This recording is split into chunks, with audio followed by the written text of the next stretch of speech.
right. All right, thank you, Hattie. Appreciate that. Avian influenza, or more commonly called bird flu, has caused some local farms to destroy their flock, and some states are banning birds from their state fairs. Right here at the University of Wisconsin, a group of researchers are on the front lines in responding to and understanding that virus. One of them joins us this morning. Keith Poulson is with the Wisconsin Veterinary Diagnostic Laboratory. Thanks so much for being with us. Thanks for having me. So you hear these stories of 40 million birds being killed in response to this. What is the university doing to try and help fight this?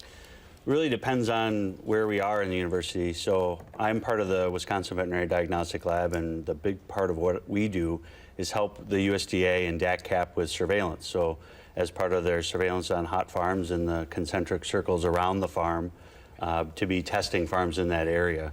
And then as part of the University of Wisconsin and the School of Veterinary Medicine, we also are part of a collaborative team that are looking at how do we control or stop or prevent flu in the future. So with the Cowoka Laboratory and the School of Veterinary Medicine is kind of an important partnership with DACCAP and USDA.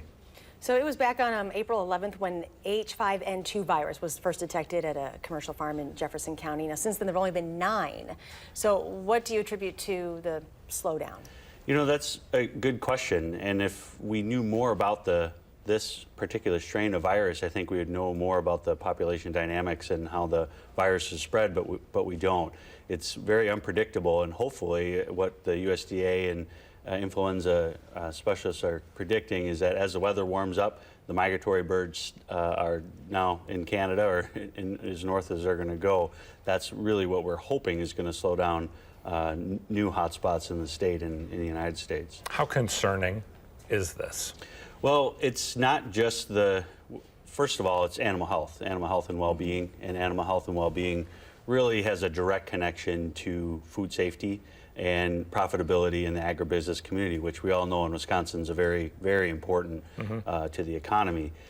Second is we are concerned about, as flu is a very dynamic pathogen, that's why we watch it very closely, because of potential for human infection. Although that's the most important part about this, and for anyone watching or reading about avian influenza, is that there are no human infections of this particular strain to this point. Do you think that we're out of the woods yet, and do you think that this might just crop up again?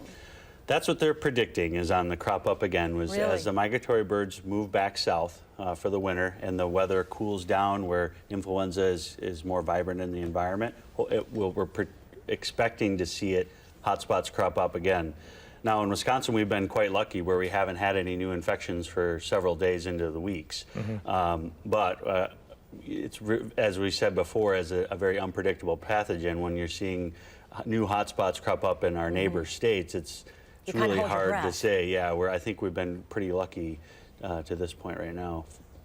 All right. Keith Poulson, thanks so much for what you're doing to help, and thanks for joining us this morning. Thanks for having me. Thank you. We appreciate it.